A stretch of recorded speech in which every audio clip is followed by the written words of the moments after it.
वसीम साहब ने बड़ी कमाल की बात लिखी है कि खुद को मनवाने का मुझको भी हुनर आता है। मैं वह कतरा हूँ, समंदर मेरे घर आता है। नमस्कार, जय हिंद मित्रों। सामाजिक अध्ययन की जो अपनी marathon topic wise test series चल रही है, सीरीज संख्या आज 11। मैं हूँ आपका दोस्त कवि आदि गणेश। वीडियो को आपको लाइक कर देना है, सभी ग्रुप में शेयर कर देना है। कहने की आवश्यकता नहीं होनी चाहिए, आप करते होंगे। टेलीग्राम चैनल ज्वाइन कर सकते हैं कवि आदि गणेश हिंदी नाम से।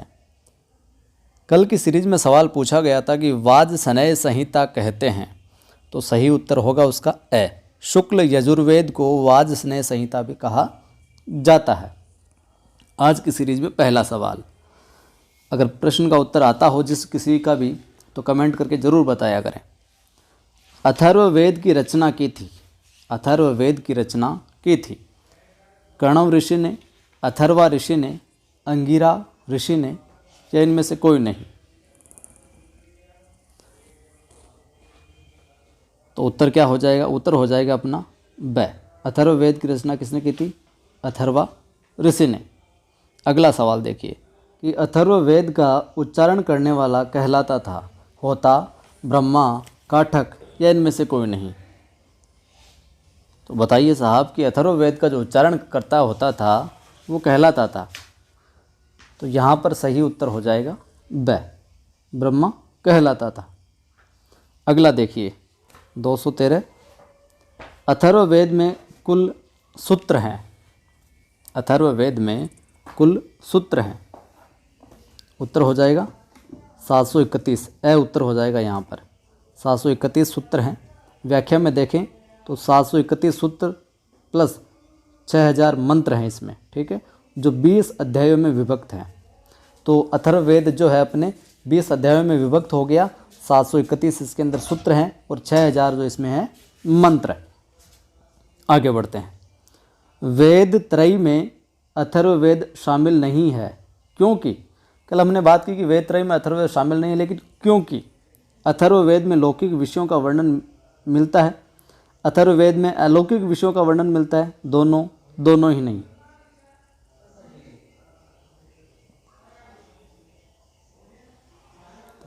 उत्तर हो जाएगा यहाँ पर ए। क्या उत्तर हो जाएगा? उत्तर हो जाएगा यहाँ पर ए। आगे देखिए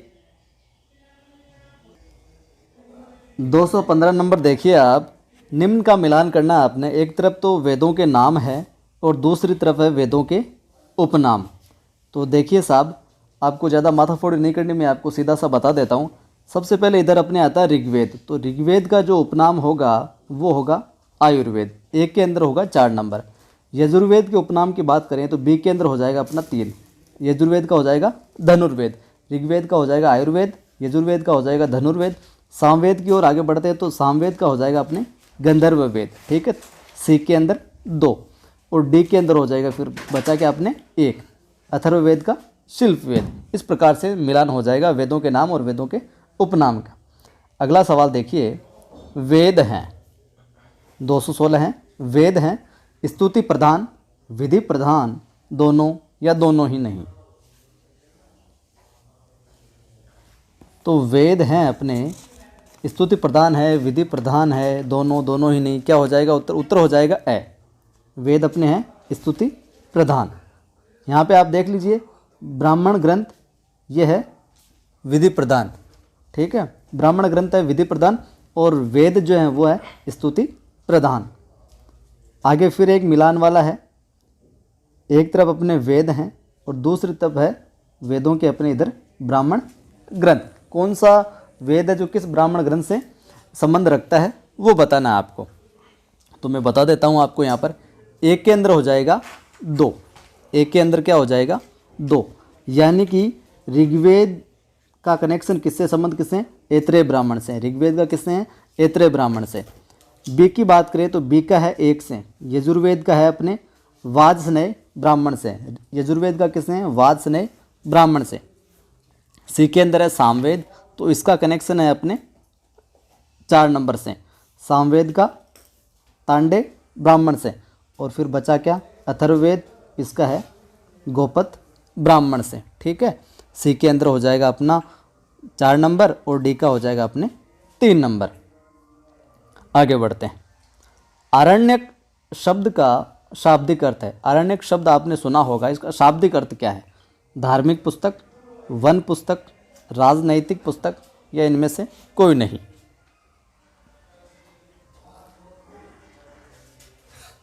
तो उत्तर हो जाएगा अरण्य का जो शाब्दिक अर्थ है वो है वन पुस्तक। क्या हो जाएगा? वन पुस्तक। अगला है उपनिषद का शाब्दिक अर्थ है। ये आपने कई बार पढ़ा होगा।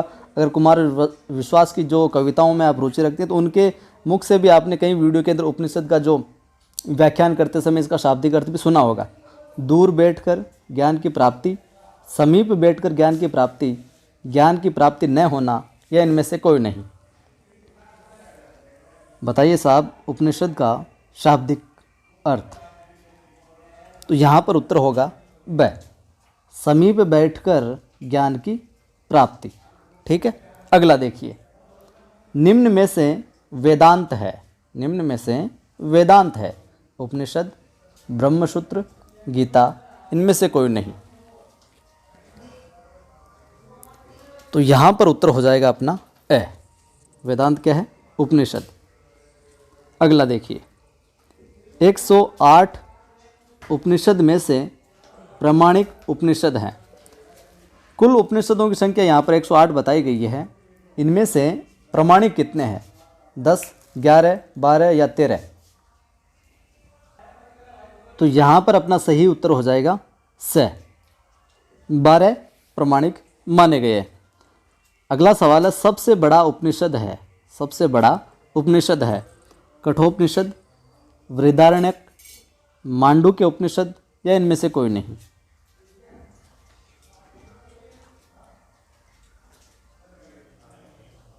तो क्या उत्तर हो जाएगा यहाँ पर अपना? यहाँ पर हो जाएगा सबसे बड़ा जो है वो है ब। क्या हो जाएगा? ब।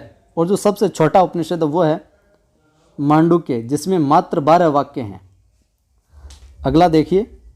राष्ट्रीय वाक्य सत्यमेव जयते लिया गया है श्वेताश्वर उपनिषद से, मांडुक्य उपनिषद से, कठोपनिषद से या फिर मुंडक उपनिषद से। तो इस सवाल का उत्तर है जो आप कमेंट करके बताइएगा, क्योंकि यह सवाल है जो कई बार सुना होगा, कई बार पढ़ा होगा और कई परीक्षाओं में आया हुआ भी है। तो राष्ट्रीय वाक्य सत्यमेव जयते किस उपनिषद से लिया गया है, इस सवाल का उत्तर आप कमेंट करके ज़रूर बताना। नहीं पता तो कहीं से ढूंढ के बताना। फिर भी नहीं पता हो तो अगली सीरीज़ में बता देंगे। अगला सवाल है अपना, किस उपनिषद में यज्ञ को टूटी फूटी नौका बताया है? वो कौन सा उपनिषद है जिसके अंदर यज्ञ को टूटी फूटी नौका बताया है? मुंडक, श्वेताश्वर, मांडुक्य, इनमें से कोई नहीं। यहाँ पर अपना उत्तर हो जाएगा ए। क्या उत्तर हो जाएगा? ए। अगला देखिए। शिक्षा नामक वेदांग की रचना की है। शिक्षा नामक वेदांग की रचना की है गौतम ऋषि ने, वामज्य ऋषि ने, दोनों ने या फिर कण्व ऋषि ने?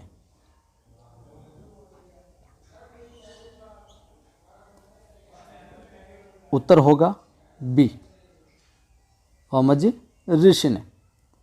अगला सवाल। कल्प का अर्थ है, कल्प का अर्थ है कार्य, शिक्षा, सूत्र या इनमें से कोई नहीं?